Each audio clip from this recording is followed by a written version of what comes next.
Training camp practice number 5. You got some live tackling. Some good things happen once again today, and I'm so excited about the Birds.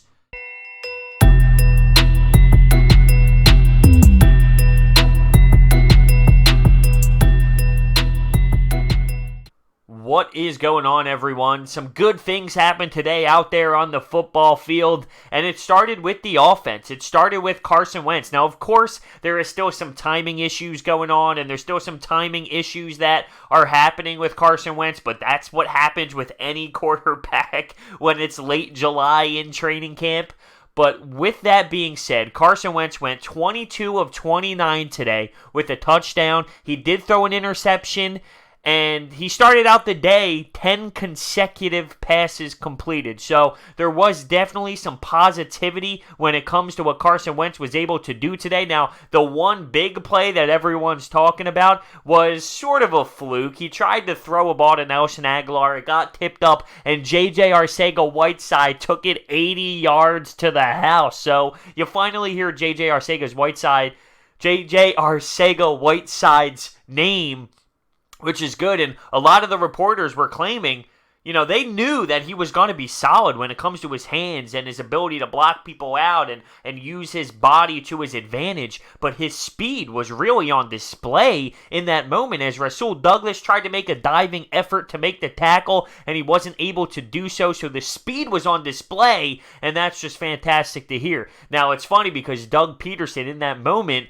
elected to yell at Andre Dillard for not getting into the end zone to celebrate with his teammates. So, Dougie P being Dougie P and keeping it loose and making sure, the team is having fun out there and celebrating. So that's a cool moment to see Dougie P go up to a young player, a rookie player in Andre Dillard and say, yo, get in that end zone and go celebrate with your teammates. So that was a cool moment. And another play was, and this is kind of irritating to me, but nothing's ever going to change when it comes to this. The offense had a beautiful 35-yard play to beat Jim Schwartz's stick defense. It was Wentz to Agholor, a nice-looking play, and here we go with that sticks defense. It's July, it's late July, it's practice number 5, and I'm already irritated with a classic Jim Schwartz moment. Oh, the picket fence defense bothers me so much, and it gets torched on a play here in training camp as Carson Wentz threads the needle. It ends up resulting in a Miles Sanders touchdown, a 5-yard touchdown run. And Miles Sanders did a great job today. He had that touchdown run. He also had a beautiful wheel route where he caught the ball out of the backfield. That is something I am going to keep my eyes on throughout training camp, is the running backs and how they are able to catch the football out of the backfield. It is such a big difference in the game today. In the style of football that is played in today's era, you need to be able to be so versatile as a running back. So catching the football is huge for me, and he had a really great run out there in that wheel route where Carson Wentz executed it perfectly. And it's funny because Tim Jernigan came out after practice and said, "Ooh, them boys look good, man."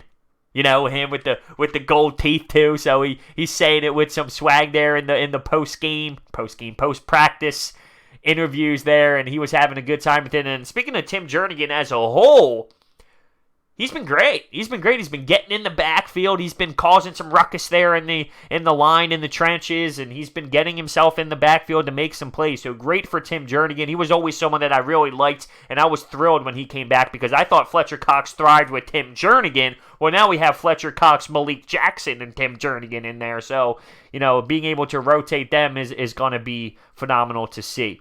Jeff Lurie got taken out today on a play by the sidelines and just got right back up, baby. It's football season. There's nothing keeping him down. Jeff Lurie getting taken down. I love it. There's nothing more I would want. There's nothing more that I would want than him to just shoot right up and start clapping. Let's go, fellas.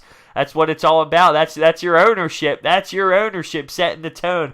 So that was funny. Let's talk about Sudfeld and Thorson.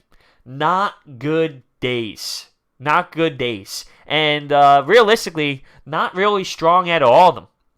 You're talking about reporters claiming that Clayton Thorson threw the worst throw that they've ever seen in camp history. And think about how long these people have been to camps. he has been overwhelmed big time. It almost seems as if he might be in his own head too much, and realistically, it's not like he really had a chance to ever be anything important, I would say, but this is almost atrocious, seeing him not even being able to compete out there. And as for Sudfeld, still kind of trying to find some rhythm here. And, everyone's obviously talking about, well, the backup quarterback, because of what Nick Foles did.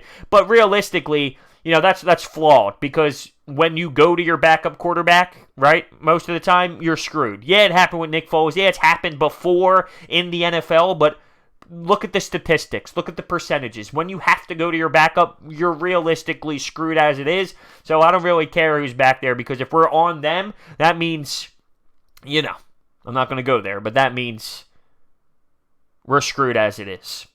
Greg Ward is a name to just look out for.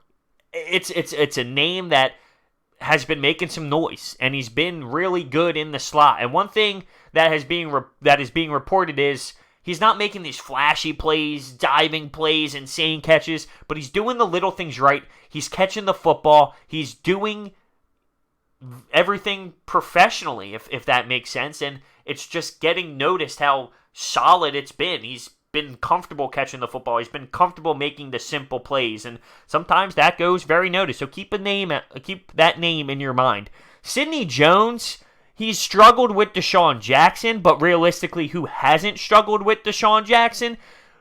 Everyone else, he's been doing pretty good, and the interception that he had today on Carson Wentz, he was diving, like it was an outstanding diving interception play. So I'm loving what I'm hearing out of Sidney Jones. I was never a huge believer that he was going to be able to live up to the hype, but apparently he's off to a really solid start. Whether that means he's going to take someone's job, I don't know if we can go to that degree. I always bring back the fact that we're paying Ronald Darby $8.5 million, so to me, that's a starter-type contract, and who knows what the deal is with Jalen Mills or Avonte Maddox or whatever the case may be. But Sidney Jones is having himself a very solid start to camp so far. All around, I couldn't tell you the last time I've been to this degree when it comes to excitement. Really. I mean, not just the season. I'm talking the training camp, being involved, loving reading up on how each practice went individually, looking at specific players. It's insane how much I am diving into this, because it's so intriguing to have this type of offense, to have this type of roster, to have this type of hype surrounding the football team going into the season. It's so cool to see how this team starts the journey. Really, as a sports fan, the season is a long story. It's a long journey. And this is essentially chapter 1. How it all leads up to it. Does everyone report to training camp? Who looks good in training camp? Who takes that next step? There's always a player who was okay last year. They put their ass to it in the offseason. They come back at a different tier. Who's that player going to be? How are they going to find a way to get on the same page? Well, they struggled this practice, fine. They stayed after. They made it work. The next practice, bang, they were on the same page clicking. Who in that running back room is going to make the next jump, because they're all competing? Who in the cornerback room is going to be the guy? This is chapter 1. And I'm embracing it. I really am embracing it. Even the little things. For example, I mentioned it before, but that Andre Dillard situation where JJ Arcega Whiteside scores a touchdown and your head coach wants your left tackle, right, your rookie left tackle, go in there and celebrate. You made that play happen. Those type of things. I love it. I love the atmosphere that this team is surrounded by. The atmosphere is so smooth. It's so structured, yet it's the perfect amount of get your shit done, but at the same time, have fun with it and give me 300%. And everyone's on the same page. You hear news about Dallas. Zeke's holding out. He's there. He's here. Dak Prescott, he's going to want some money too.